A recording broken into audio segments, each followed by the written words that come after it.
Happy Devils Wednesday. This is the State of the Fan Address, episode 157. I'm telling you, I have an article pre-written for pucksandpitchforks.com. I just want to put that out there before I introduce the editor-in-chief of pucksandpitchforks.com, Nick Villano. I'm your host, Sam Woosh, streaming live on Facebook Live, YouTube Live, Twitter Live, and Twitch on the Primetime Radio Network. Tonight's title, The Luke Hughes Experience. Sounds intriguing. Sounds intriguing because we've got a great guest for you tonight. Jashvina Shah, College Hockey News, will be on the program in about 10 minutes. Nick, 2-game winning streak on the road for your New Jersey Devils. Utica Comets clinching a playoff spot. Clinch! Looking, yes, X space dash space Utica Comets. You know, I miss those days of making the playoffs. Sam, do you know how doom and gloom this season has been for Devils fans? I had one of my writers ask, do you think that the Utica Comets could blow it and miss the playoffs? I'm like, guys, we need to calm down. Like, they're like 15 points ahead of the next team in their division. So, you know what? That's a little bit overboard. I mean, it's a little bit overboard. I feel like that this fan base is a little bit overboard, and it's okay. It's been the season from hell.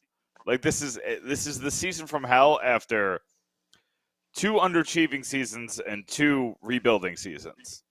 You can't have a season from hell after what you've put your team through, but it happened. So, I feel the vitriol. I mean, I think it has a lot to do with other outside factors. It's just been a tough year for a lot of people.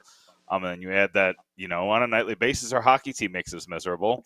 So it's brought a lot of negativity. But I didn't want to talk about negativity. There's been a lot of really good stuff happening for the Devils right now. Bring the positivity. I want to talk about Luke Hughes tonight. I really wanted to kind of get into his season and kind of what's going on. So I'm bringing on a college hockey expert, Jashvina Shah. Jashvina Shah.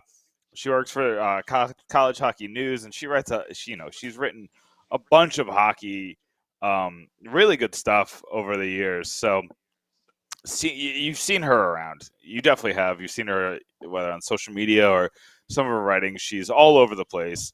But right now she's working for College Hockey News. So I definitely want to bring her on, talk about the Luke Hughes experience, talk about a couple other things for college hockey, and kind of see.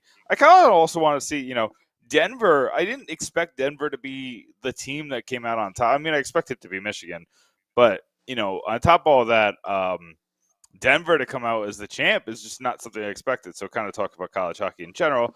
We'll have her on in just a couple of minutes. But real quick, Sam, how does it make you feel that Utica made the playoffs in such a dominant fashion? Like, well ahead of every other team in their division. One of the best teams in the AHL. Even still, I know they banked a bunch of points at the beginning of the season. But just thinking about how important this is, I mean, I think about it from like a Toronto standpoint. And the Maple Leafs, the Marlies were the ones that were making the playoffs. And it set the stage for the Toronto team, the other, the NHL team, to start being a perennial playoff contender. Is that how you're looking at this with Utica, or do you think this is, just 1 year where we could finally see some playoff hockey in one of our organizations? I think it's a nice step in the right direction. This is. I'm going to be writing about this on pucksandpitchforks.com, so I'm not going to give away what I think. But I'll give you a little preview about it. Number one, we've talked about Lindy Ruff's job security in this situation. Kevin Dineen is, in my mind, the plan B if you don't go to Lindy Ruff. What they do in the playoffs, the experience that the players are getting, the worst case is they're down and out and they don't even win a playoff game. That would be a little bit of a buzzkill. But the further this team goes, the better off what the Devils are going to be like in 2 to 3 years from now, because that playoff experience is invaluable. You're seeing what, even last night, what Zetterlund and Kevin Ball brought to the table. Yes, I know it's the Arizona Coyotes, but look what happened with the Dallas Stars. 2 wins in a row, lame duck session. Seems like those boys want to play for jobs next season, putting up points. You're seeing Sharon Govich without Jack Hughes putting up scoring goals still. Nico Hischier is on a different planet right now. He's on a tear. Leading this team. He's on a tear.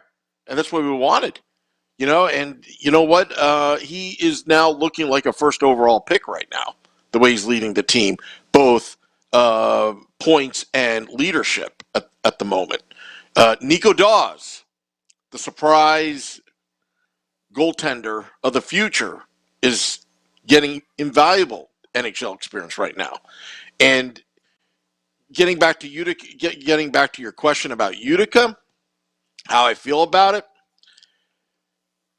Well, to tell you the truth, the further the Utica's success is our success, the New Jersey Devils' success.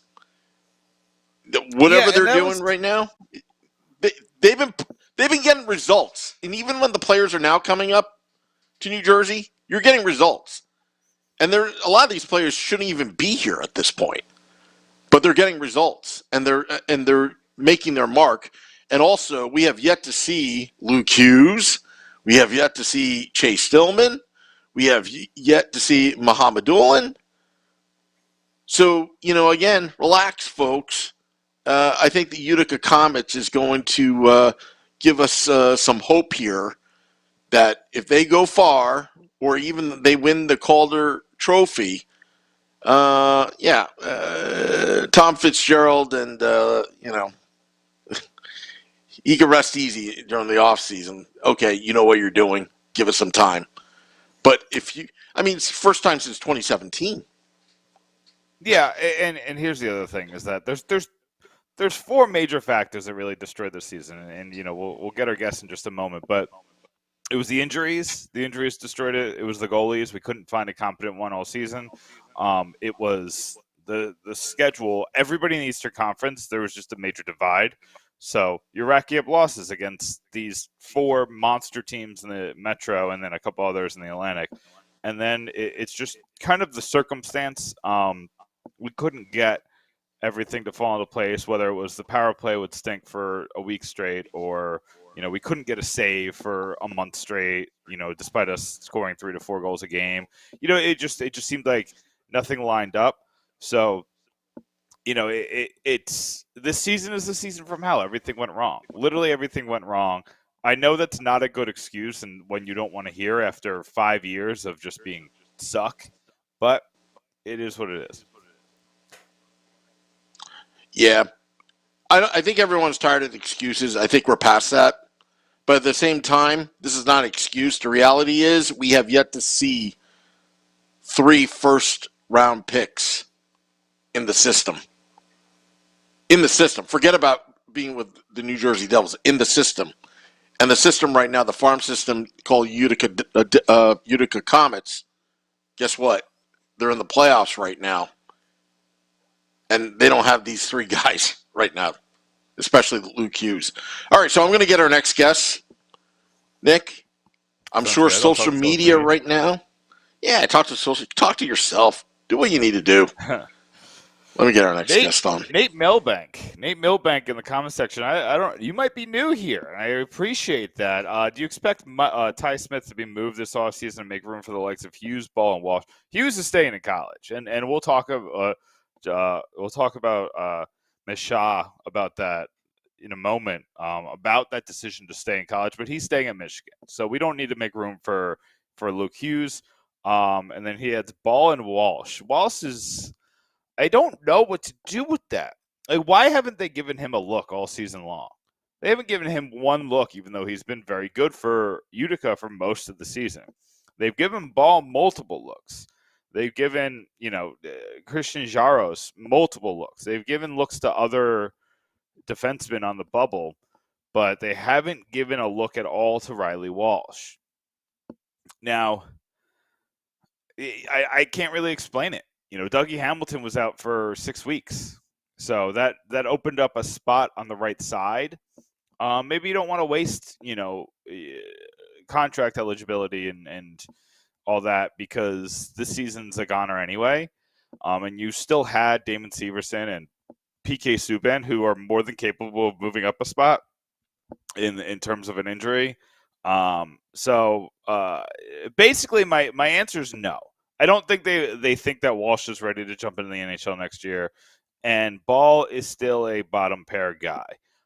Do I think they might move Ty Smith anyway? Yeah, but it's not to make room. They're not going to throw away Ty Smith. Ty Smith was 7th, I think, in Calder voting last year.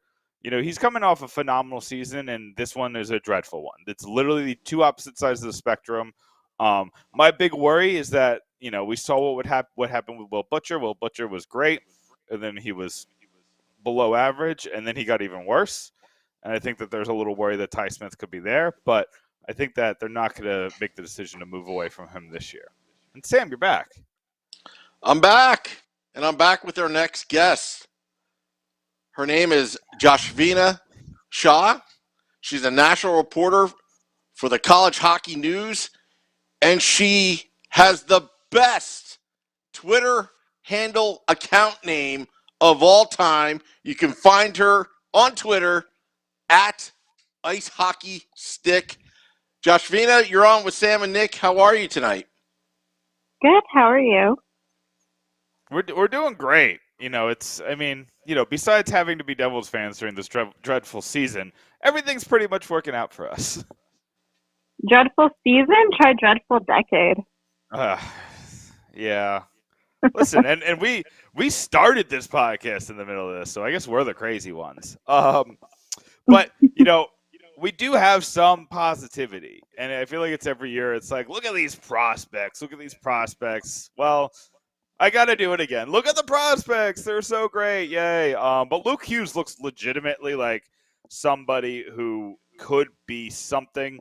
And I kind of want to jump into that with you, Jashvina, is just the Luke. We titled our podcast tonight, The Luke Hughes Experience. His entire college season seemed to be that. Like, we expected him to kind of fall under the umbrella of Owen Power and a lot of the other stars that were at Michigan, but he kind of made a name for himself and stood out. So the first thing I want to ask is, he's now stuck on this team without Matty Beniers, Owen Power, Kent Johnson, and a lot of the others. Do you think he's going to step up because of that? Or do you think, because he has less talent around him, maybe the numbers start to slip? Well, I don't even know if he'll stick around. Right now, I think Michigan is just under so many question marks. I mean, Mel's contract is up on April 30th, and with the pending investigation, it seems unlikely they'll bring him back. And, I mean, at that point, you're opting to stay in a place where you, like you mentioned, a lot of your teammates are gone, and you don't know who the coach is going to be. But I think, hypothetically, if he stays, I think that would just give him the opportunity to rise to the occasion. I don't think that his numbers would be affected negatively by that. I think that it would just give him, but he would definitely I'm trying to think how to word this, but I guess increase his contributions. Well, so now you broke news to me. So now I want to kind of like harp on that. Do you think he should stay in school? Do you think that it's the right decision for him to stay at Michigan, or do you think he should go to the AHL or, shoot for the moon and go try to, meet his brother in the NHL? I'm never in favor of players leaving early to go to the AHL. A lot of players do jump the gun and go too early, and then they miss out on college, but also you're trading off college for, riding buses every day in the AHL. But I mean, it varies from player to player. And really, it depends on what Michigan's next steps are. I think right now it's too soon to really say anything, but I think if you're in a situation where you're with a team, and I mean, the stuff surrounding Michigan is not very good, but if they do decide to part ways with Mel and not renew his contract, then you have to consider who's coming in, and then that's a conversation that would have to happen between the player and the coach, and it's really hard to say if you're not in the room for those conversations, because on the outside it's really easy to say, oh, this player should have done this or this player should have done that, but you don't know what's going on, you don't know what they think their best needs are, you don't know who's whispering in their ear, so it's really, really hard for me to say. I think that if Michigan doesn't have a plan moving forward or doesn't make moves soon, then I would probably err on the side of you should just leave, because it can affect you a lot. And I think that's the thing with college coaches is it does really affect your development and where you're going to be next. So it's really hard to say right now. That's fair. One thing I don't see a lot, and somebody just sent me this question, so thanks to the fan who sent me this. But one thing I don't see a lot is college hockey players using the transfer portal and kind of transferring. Is that even on the table here, or is that not even worth talking about? Oh, there were 100 players in transfer portal last year. And oh, really? There are already a lot of players in this year. Yeah, they've been moving around a lot, especially because of that extra year of eligibility. So some schools have just flat out told players, we can't keep you. Some players are just opting to move on for their fifth year. So I did a story on it, but I can't remember the numbers off the top of my head. But there were a lot of non-grad transfers last year. And even before the season completely ended this year, players were piling into the portal. So they're using it a lot, a lot. There were some teams that had a lot of transfers. Again, it varied by team and by philosophy, because obviously they have to balance that with the kids that are on the team and with the kids that they've recruited to come in. But they're definitely using it a lot, especially given the size of college hockey. I think the percentage of players using the transfer portal is pretty high. See, and this is why I prepare questions, because I actually asked you a question about a player in the transfer portal, and I asked that question. So this is why I need preparation. Jashvina, I am somebody who, if I don't, I'm just going to go off the top of my head and say something that's just dumb. So thank you for making up for my dumbness and giving all of our listeners the facts and the right information. But so just last question on Luke Hughes. What did you see from him this year? Is this something that were you surprised by the production? Is this something that is sustainable for him? Do you think that this is the Luke Hughes that we're going to see, or do you think this was a product of his environment, or maybe, being able to play on that second line? What do you think is the Luke Hughes experience? That's a good question. I did cover the Big Ten for 8 years, so I err on the side of numbers are always inflated in the conference. I don't know that really holds true anymore. I think now you're starting to see the competition there kind of stabilize a little bit. But I think in a lot of situations, we still don't necessarily have the defense and goaltending that maybe other leagues do. Sorry, I said we, but I'm not there anymore. So I don't know, because I feel like what you saw from Luke Hughes and the Frozen Four is what you're probably going to see more of. And I think that's something that has to be overcome, because the problem with Michigan, and this is it comes down to the team as a whole, is that the problem with the team is that and this has been a Michigan thing for years, but they're very good offensively, but they don't really play all that often teams that are very strong defensively. And I mean, obviously they didn't really play great against AIC. They didn't really play great against Quinnipiac. And I think that he hasn't really faced kind of the challenges. I think he can overcome them. I just don't know that he's necessarily faced competition he'll need to face to excel at the next level, if that makes sense. That does make sense. That makes absolutely great sense. So the team that Michigan faced was Denver in the Frozen Four, and they lost in overtime. Great game. Shame on ESPN for moving away from it as we were going to overtime, but that's neither here nor there. That's a whole other conversation. That's a whole other conversation. I was very upset, but Denver won it all. I was surprised, but I don't know college hockey as well as a lot of the reporters, and especially not you. Were you surprised by Denver coming out on top? I knew they were a good team. I picked Minnesota State to win it all, and I can say that the Minnesota State team that played the last period is not the Minnesota State team that's been playing this whole season. I'm not really sure what happened, but I think what happened is that they were expecting their game plan is they're very strong defensively, and they kind of just shut down after scoring that goal. And I think that they did not anticipate letting in any goals, and once they had, things just kind of fell apart quickly.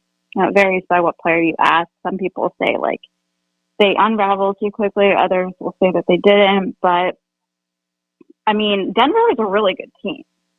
And I think that between Denver and Minnesota State, it was going to be hard to pick one over the other. Part of the reason I thought Minnesota State would win is because they kind of have faced that adversity before, like being behind, and throw that in with the CCHA tournament and that whole garbage disaster.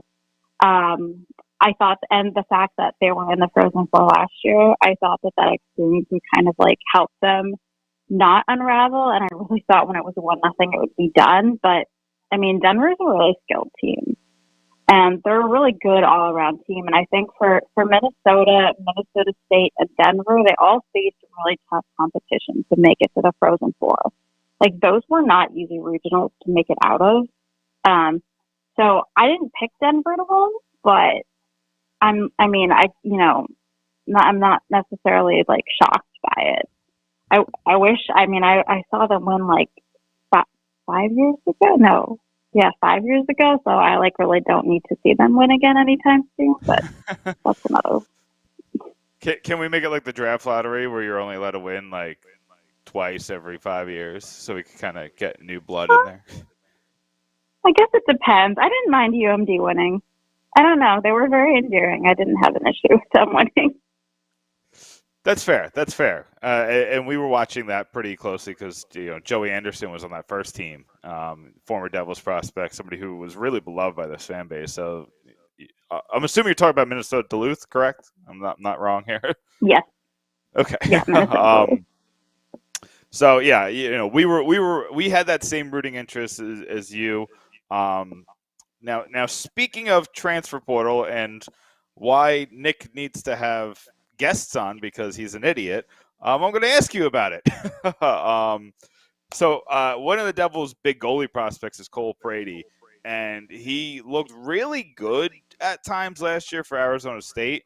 But then this year, it just didn't translate. He didn't have the same type of season this year, and now he's off to UMass, which in my head tells me that's a better situation. I mean, traditionally it's a better team than Arizona State. I remember when Arizona State was dominating club hockey, but since they moved up to Division I, the same success hasn't translated. Do you think that Cole Brady go into a situation where I don't think, from what I read and what I put together, their starting goalie is moving on. He's out of eligibility, and now it's kind of a competition there. Do you think he's in a better position to succeed going to UMass? Yeah, so Matt Murray was actually the only player that UMass allowed to come back for the fifth year because Philip Lindbergh went pro.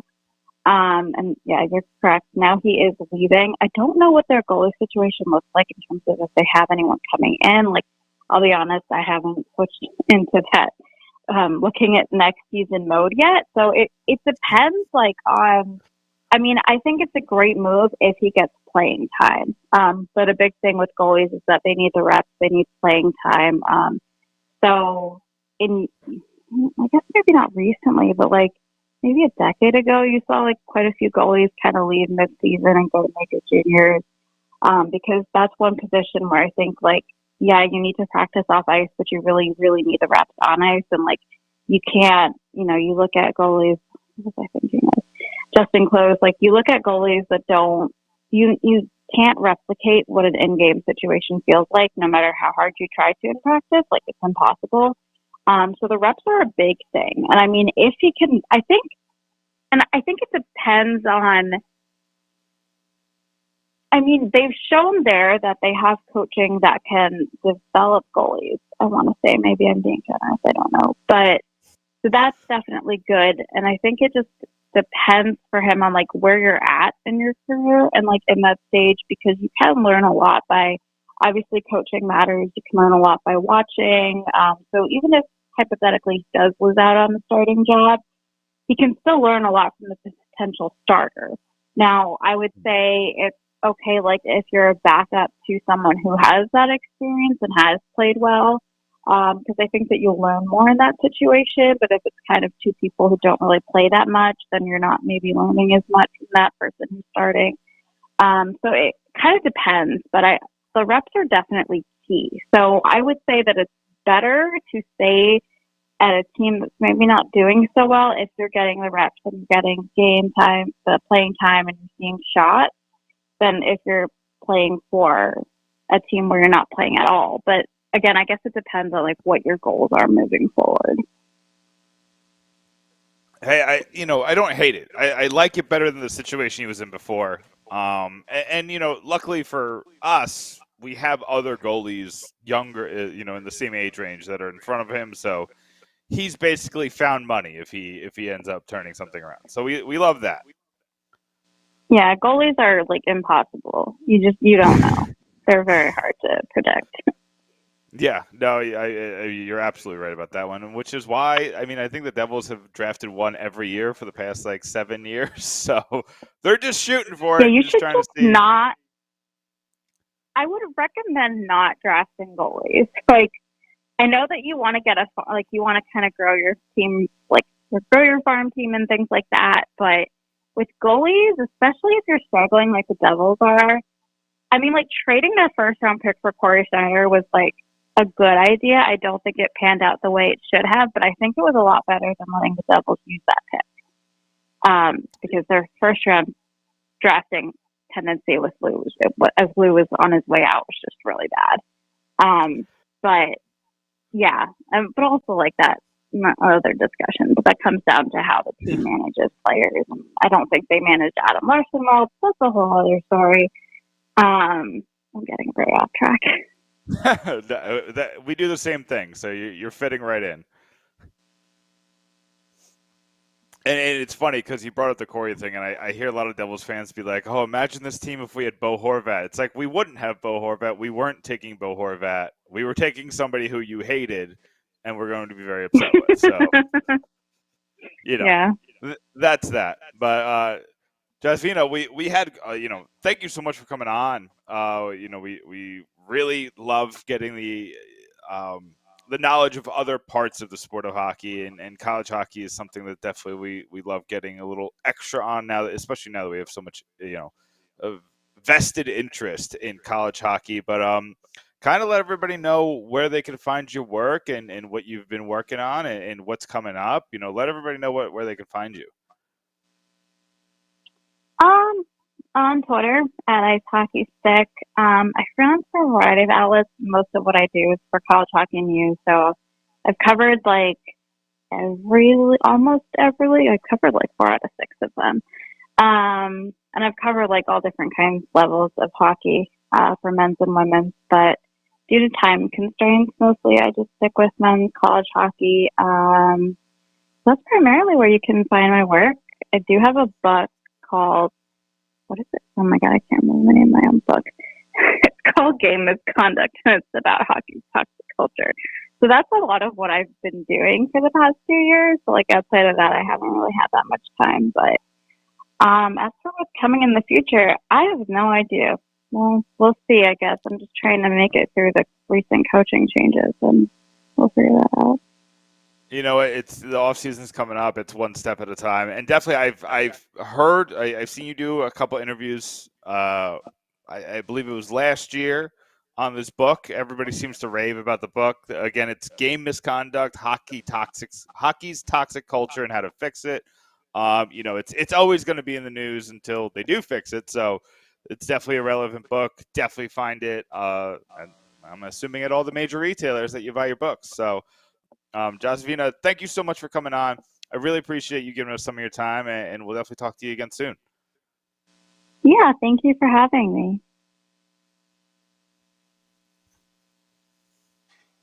That is Jashvina Shah, College Hockey News, at Ice Hockey Stick. You can find her on Twitter. He's going to Penn State, Luke Hughes. I already know it. Oh, I know the it in hell my out of gut. here. I know in my gut. I have no here. sources. I'm making this up, but you know what? I have a feeling he's going to be like, Michigan, I'm going to Happy Valley. I'm going to take my talents there. Because he knows. Tell you real quick? I'm going to tell you a real quick college hockey story. I'm going to tell you a real quick college hockey story. Yep. So I was a play-by-play guy for West Virginia University hockey, but they weren't Division I because, you know, same thing with Penn State is you need like a very large investment into hockey to get a legitimate rank, and it has to hit certain qualifications. And Penn State got that giant, it was like $7 million donation or whatever to build that No, rink. it was 92. Well, 92 was million. That much? Jeez, yeah, it was. Okay. It was like, it was. That was arranged by college. That was, I think, College Hockey Inc. was involved with that. Back in so they got 2009. You need a very hefty investment to get a college hockey rank, but hockey at West Virginia University was exciting. You know, Penguins are less than an hour away, Yep. and people loved West Virginia hockey. And you could only fit about 1,100 people in that arena, and we used to fit probably around 2,000 to 3,000 for some of the big games. And for the game against Pitt, which is the big rivalry, it's the backyard brawl is what they call it.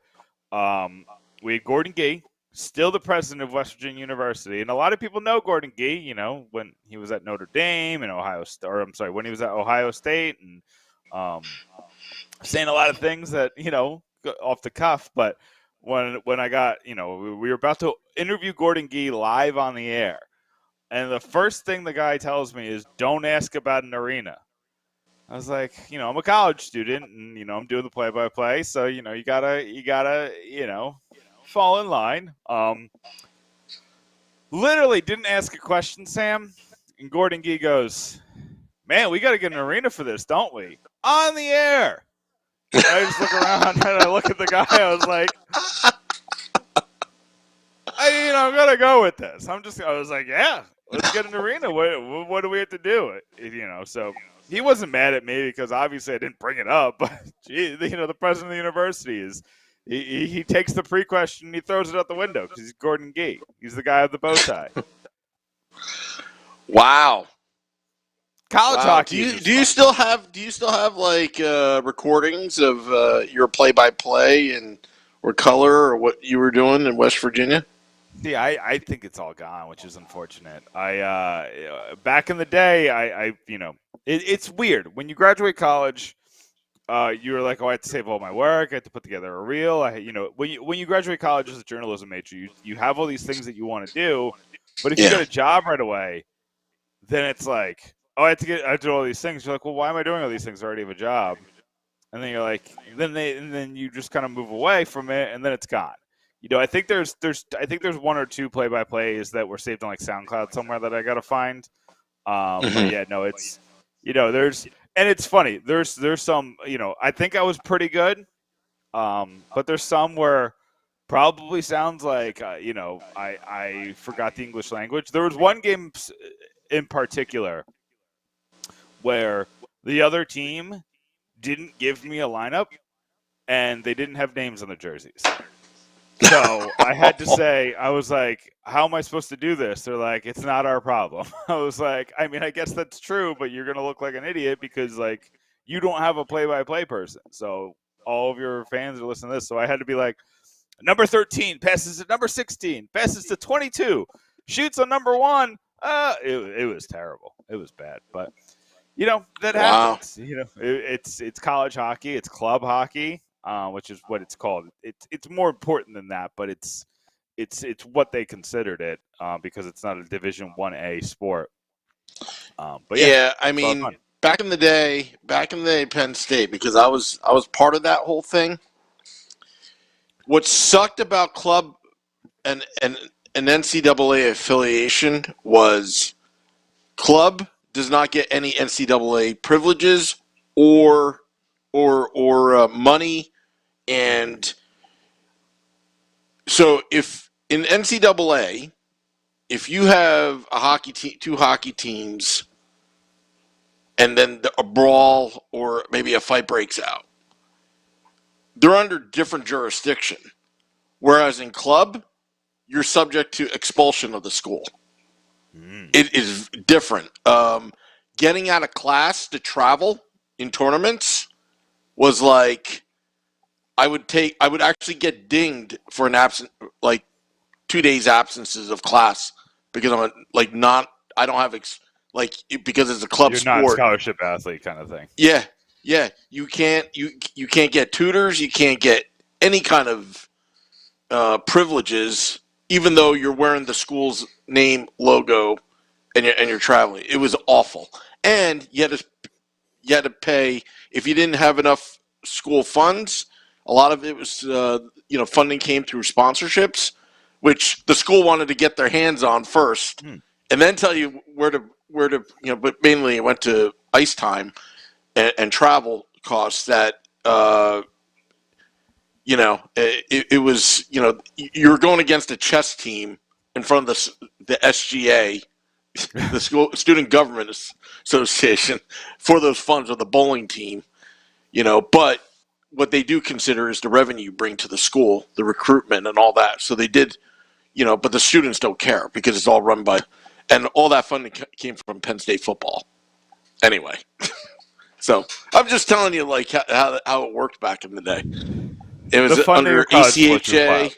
Yeah, ACHA club, that, I don't know what division West Virginia, was or what it was when you were there, but back in those days, it was just like you couldn't do anything, and you had to pay like $3 to $5 grand potentially each season out of your own pocket just to pay to play.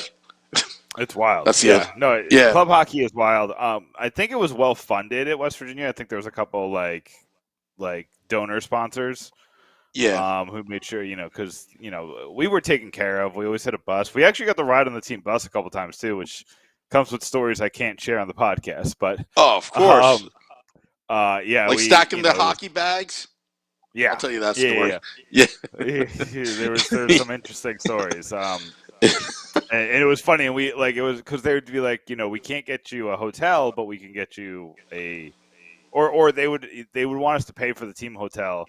So we'd always find like other ways to like stay at places. Like, one time we a girl graduated who was big into hockey with us, and we went to Buffalo, and she's like, just stay at my house. So we grabbed a couch to call the games I think that was at Syracuse, right?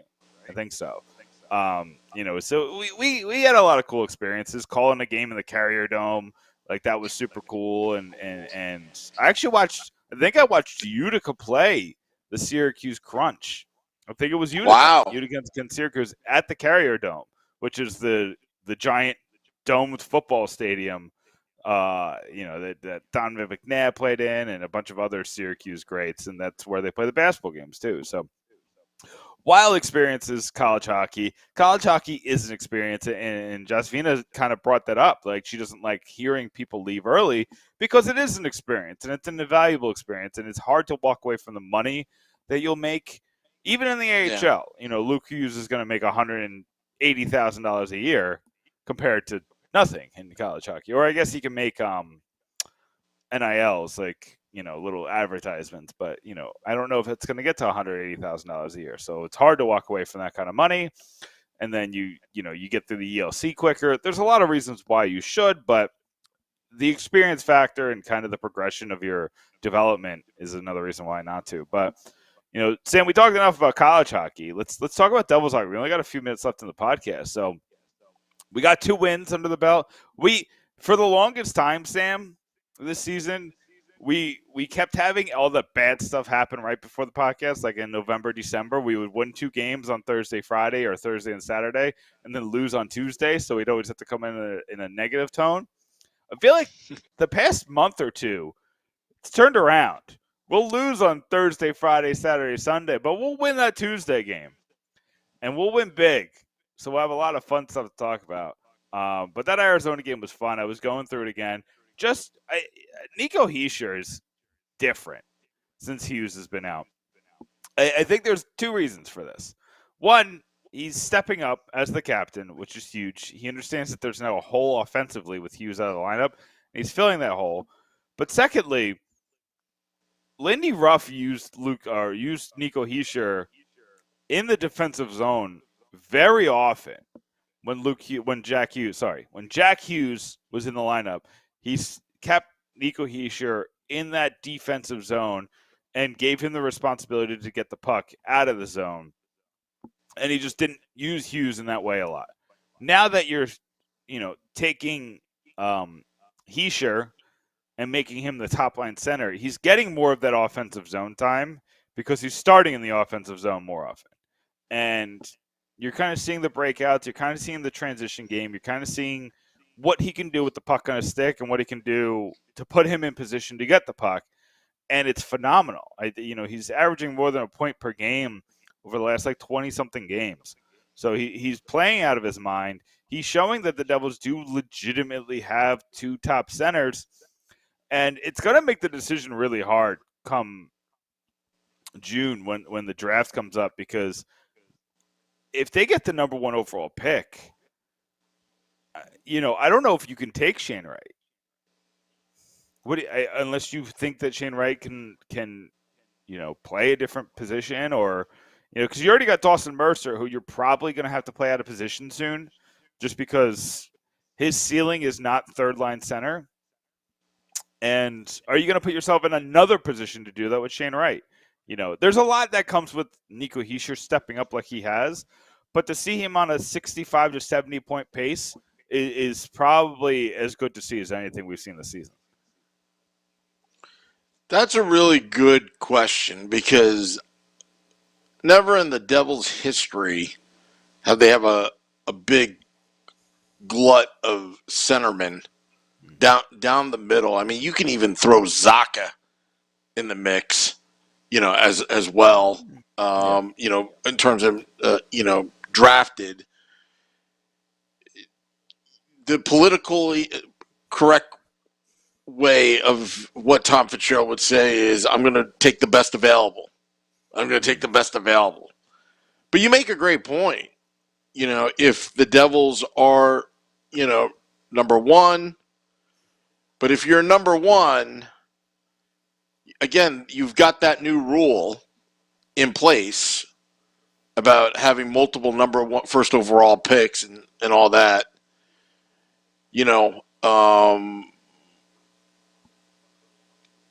I wouldn't know what to do at that point. I would probably trade down for more picks, but it's got to be high-level picks. They've got to be first-rounders or early second-rounders. So, if other teams are trying to climb up, up spots to get who they want, they would have to pay dearly. But is it worth, for Shane Wright or whoever they want? You just simply don't know. But I would be more inclined to trade down and get a first rounder in 2023, and wherever the chips, and depending on who it is, it would be non-lottery protected. Yeah, I mean, it's kind of funny. I would even consider just taking Nemec, the right-handed defenseman out of Slovakia. Yeah. He looks like he could be really good. Do I just take him at number 1 overall, even though he's mostly ranked like as the 4th best prospect? Because the top 3 seem to be Wright, Logan Cooley, who I'm not like that in love with. I don't love him as a top 3 prospect in this draft. And then Slavkovsky, who I've heard really good things about. I'm going to dive into the draft soon, just to kind of give you an idea of who the Devils are going to be looking at with those top 5 picks, or with this first-round pick. But I'm trying to figure out what the Devils should do. Shane Wright seems like a legitimate top prospect, but that some people have question marks about him. Some people are kind of pointing out the flaws in his game, and he's a center, which we don't need. So I'm trying to figure out the best steps forward for this New Jersey Devils team. And I don't know if and we had to get the number 1 overall pick anyway. If we get 4th overall, hopefully they don't move down. That's the worst case scenario. I don't want Philly to jump them, or like Ottawa or Buffalo or somebody to jump them. That's the worst case scenario. You want a top 4 pick in this draft, it seems like, because you want that defenseman. And I feel like the top 3 picks are going to be forwards if the Devils aren't in there. Well, you can't get enough defense. Mm-hmm. I liked what Jashvina said about goaltending. You can get great goaltending in later rounds of the draft.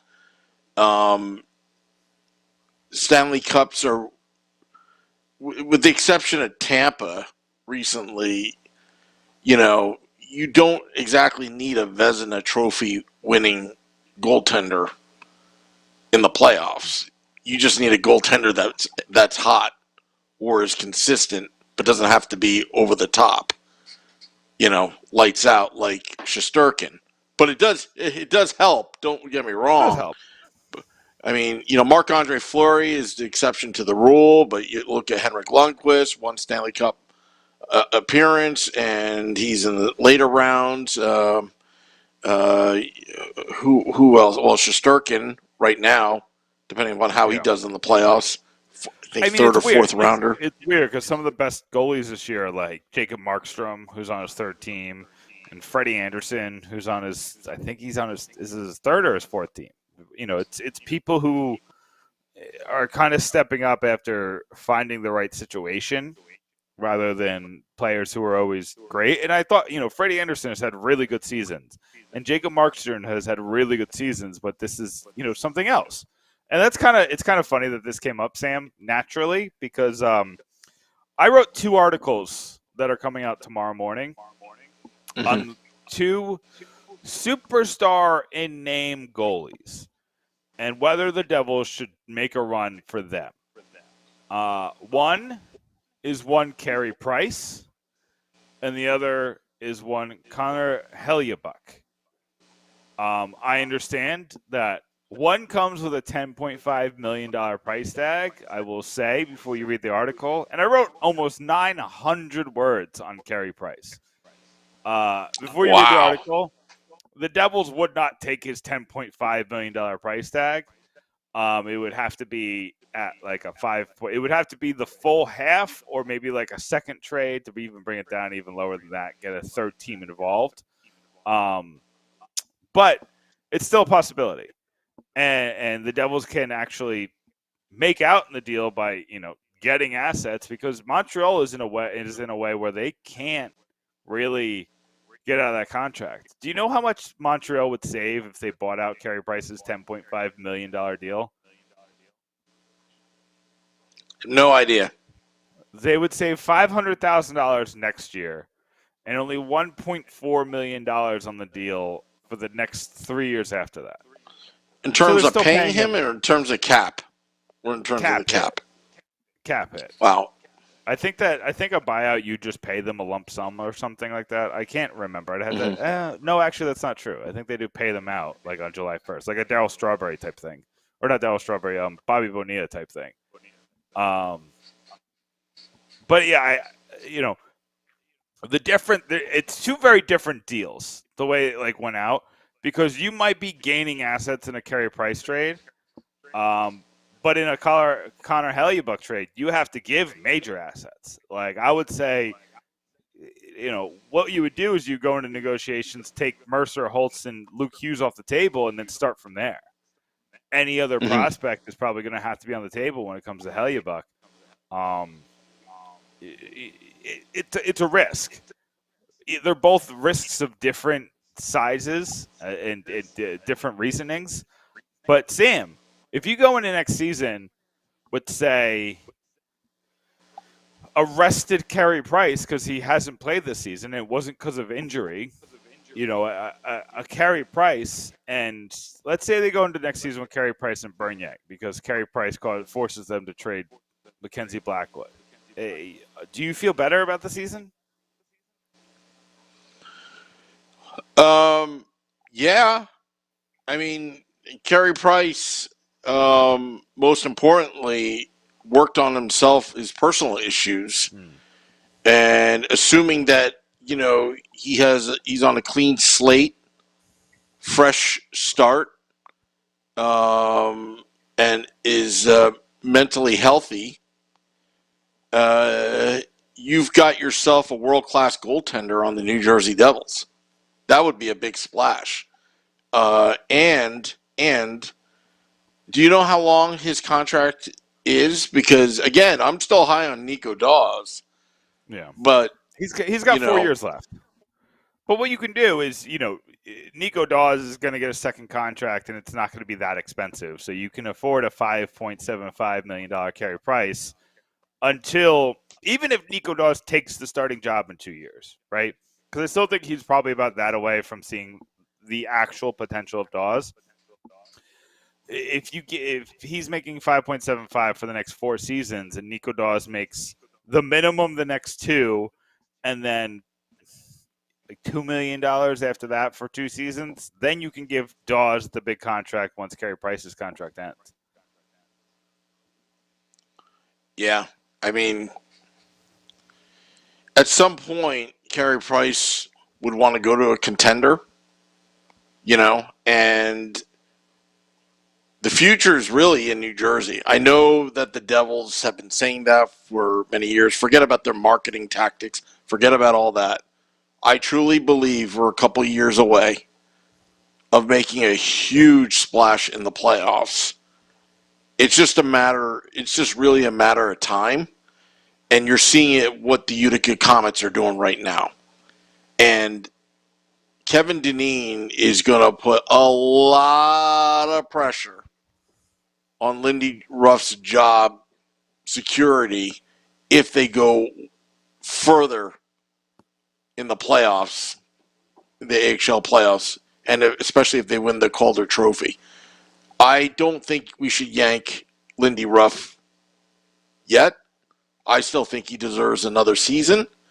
But with Kevin Dineen there, so say if the Devils next season start off with Ruff and they go through a 5-7 game losing streak in mid-December, there's still enough time to pull the plug and bring Kevin Dineen in. Yeah, I mean it's someone that's familiar Kevin with the Dineen system, right familiar with the players. He'll get the best out of all the players. Doesn't matter if it's veterans or it doesn't matter if you're young. Plus, if Nico Hischier can play the way he is right now, and Jack Hughes is back, Miles Wood, if he can get back into form, and, there's a lot of, ifs. I think the Devils right now, I mean, they show that they can score. Now it's just a matter of,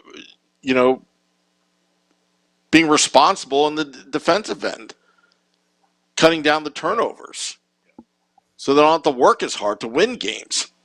That's all. Yeah, Yeah, I agree. I mean, the two main things are the goalie and the power play. Yeah. And if you had, and it's funny because you look across the river, you look at New York, and their two best assets are the power play and their goalie. And it's the two things that have tanked this season for the Devils.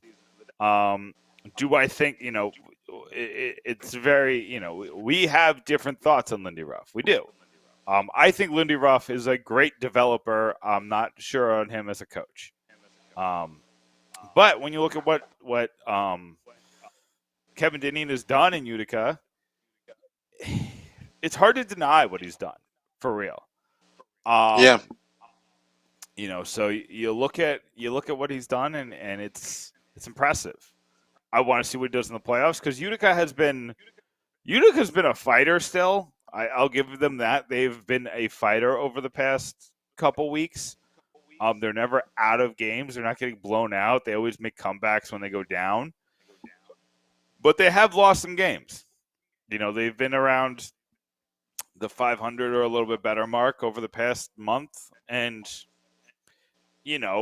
what does that tell you about what they're going to do in the playoffs? I want to see what they do in the playoffs.